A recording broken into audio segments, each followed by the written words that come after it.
Okay, so it's the third kekw review of the day, and this one actually might be the longest one I have in the entire series. Now, what are we going to be covering in this AP Hero kekw review? We're going to be covering Unit 8, and that's World War I and World War II, mainly how World War I ends up starting World War II. So, let's get on straight with the video.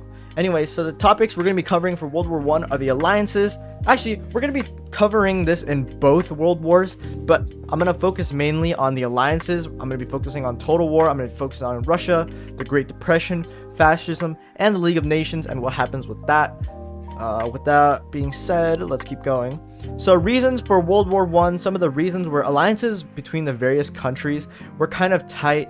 I'll be talking about this a little more later, but basically Germany, you know how Otto von Bismarck wanted to prevent a two-fronted war? Well, guess what? He doesn't really get his way. The entire trigger event that actually starts World War I is the assassination of Archduke Franz Ferdinand of Austria, right? So he was the heir to the Austrian throne, and he gets killed by a Serbian. So Austria gets mad at Serbia, and then Russia steps in for Serbia and says, hey, if you punch Serbia, or if you hit Serbia, and then Germany comes in and says, hey, if you punch Austria, and boom, chain reaction.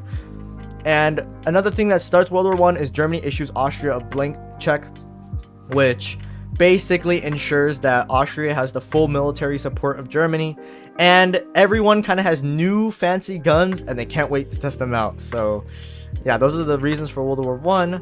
So let's look at the alliances of World War I. First things first, Russia and France. So Otto von Bismarck was previously trying to fight a two-fronted war, but guess what? That doesn't really happen. Russia and France are able to make an alliance, and guess what?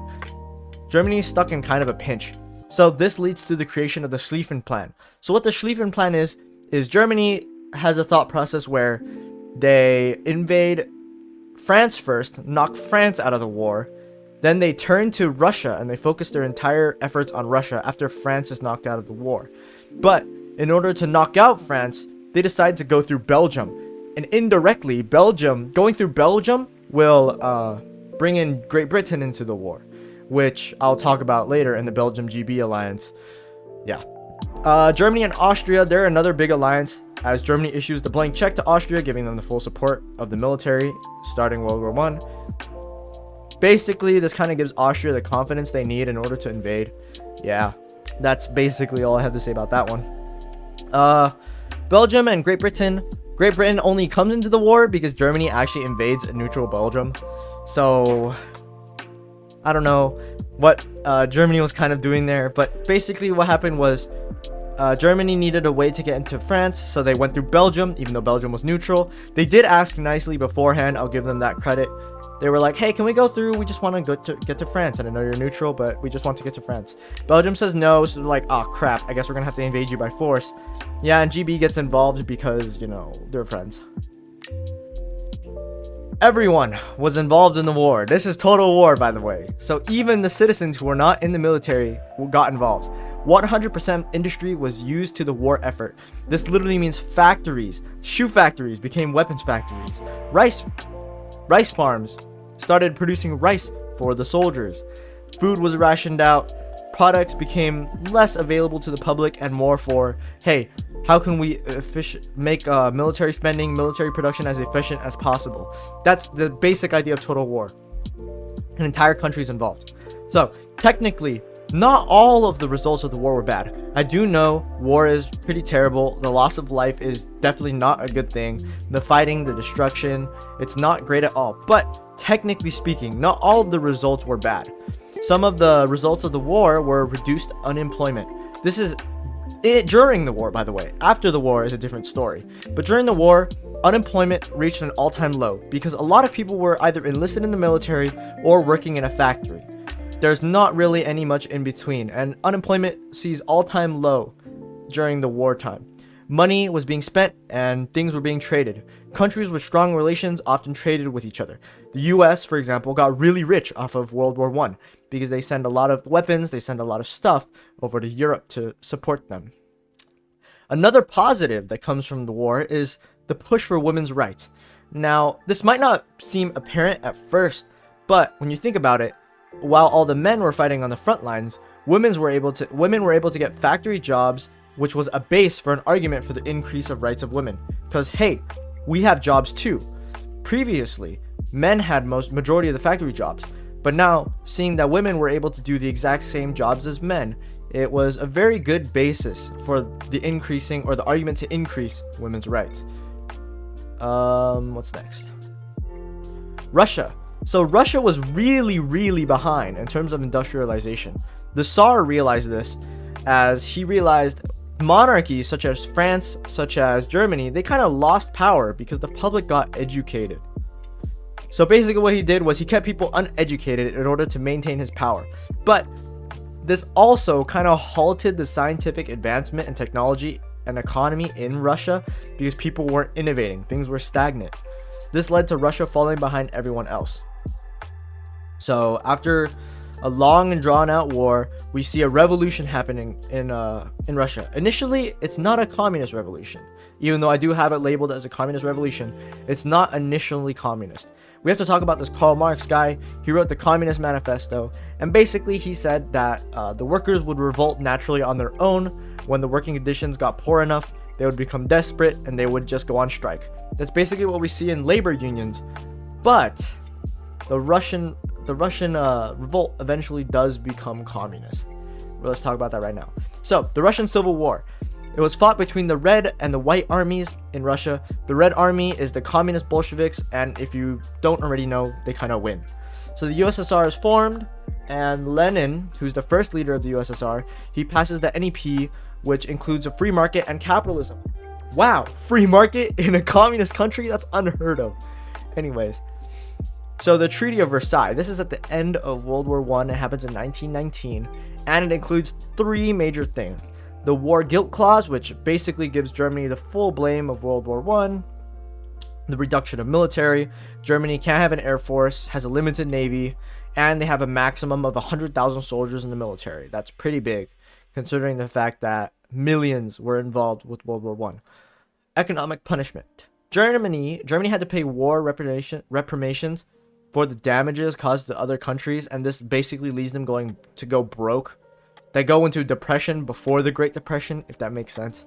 It's pretty bad. So how does World War I actually lead to World War II? Let's say the Great Depression. So Germany originally was already broke because they had to pay for the war damages in World War I. When the Great Depression hit, they became even more broke. It's like if rock bottom had a basement. And people were hella desperate because they were starving. They didn't have money. Their money was worthless, right? Inflation. The prices of bread was like triple their wage. So they were desperate. So when Mr. Angry Hitler Mustache Man comes along and says, hey, I have simple solutions for all your tough problems, people might actually believe him. Yeah, pretty crazy. So the League of Nations, and why did it fail? Basically, the League of Nations was kind of created partially, I want to say mostly to the screams of the US, right? The US was like, hey, we should have a League of Nations in order to prevent war. But guess what? They didn't join the League of Nations, so no one was really there to moderate it, and so it really didn't do anything. The problem is they couldn't enforce anything. Like the current UN, at least the UN today, they have actual specified UN troops that go in and they, military solve problems. The League of Nations had nothing. They literally just wagged their finger in front of you and were like, don't do that. Yeah, that's basically the League of Nations. World War I leads to World War II. Once again, Treaty of Versailles, the Great Depression, rise of fascism. So the three things happen kind of in tandem. The next thing is appeasement. Basically, what Hitler does is he wants something, they give it to him. He wants something, they give it to him because they're trying to avoid a war. And guess what? Hitler gets so greedy to the point where he's like, you know what? I'm just going to take it myself. Yeah, pretty funny. But not really. So, alliances in World War II. They actually are different from World War I, so we can talk about them. Russia and Germany. So here's the thing. Hitler knew he couldn't fight a two-fronted war. Literally because of World War I. This is where he gets it from. He knew he couldn't fight a two-fronted war, so he made a truce with Stalin for now. He will invade, and that kind of is his downfall in my opinion. Germany and Italy. So Germany and Italy are both friends because they have so much in common, meaning they both have a fascist ruler. Italy has Mussolini and Hitler in Germany. France and GB. So Great Britain and France know that Germany plan to invade. Basically what they do is they say, hey, let's try and stop this guy before things get too bad. Unfortunately, France does get taken in the span of like 2 weeks. France literally gets taken over in 2 weeks. So yeah, that doesn't really work all that well, huh? So World War II starts off with the German invasion of Poland. Again, we see the return of the Schlieffen Plan. Hitler decides to invade through Belgium. The French were ready for a southern invasion. They're ready for a southern invasion. They put a lot of defenses on the south side of France that literally borders Germany. But here's the thing. The north was underdefended. So they were able to go straight through Belgium, just like the first time. Or unlike the first time, they just literally swept through Belgium. And they were able to encircle the French troops. This led to them being trapped and not able to escape, leading to the evacuation of Dunkirk. Kind of where the movie leaves off. Some of the motives for World War II. Okay, so Hitler had a lot of different motives for World War II. One of them being living space, or Lebensraum, or whatever it's called. Basically, Hitler was an extreme racist, and he thought that blonde hair and blue eyes was the only way to go. So what he wanted to do was he wanted living space for his superior Aryan race. So he decided, hey, everyone else who doesn't have blonde hair and blue eyes sucks. We should kill them all. Specifically the Jews. He thought specifically Jews were bad for like no reason. So what he does was he goes around, he decides to massacre all these minority groups in the Holocaust. We're going to be talking about that a little bit, but I don't want to go over it too much because it is a little sensitive information. But he does need living space, and that's why he decides he wants to take over the world to get living space for his superior race of people. Yeah, it's pretty stupid. The end of the war in Europe does lead to Hitler hiding in his bunker, killing himself, and yeah, pretty anticlimactic ending if I do say so myself. Like, I honestly thought they were gonna catch him and stuff, but anyways, make sure to take a break before continuing with your studies, and thank you so much for watching this AP Euro kekw review. I know it's been quite the journey. I believe in you. You got this 5, and I will see you in the next one.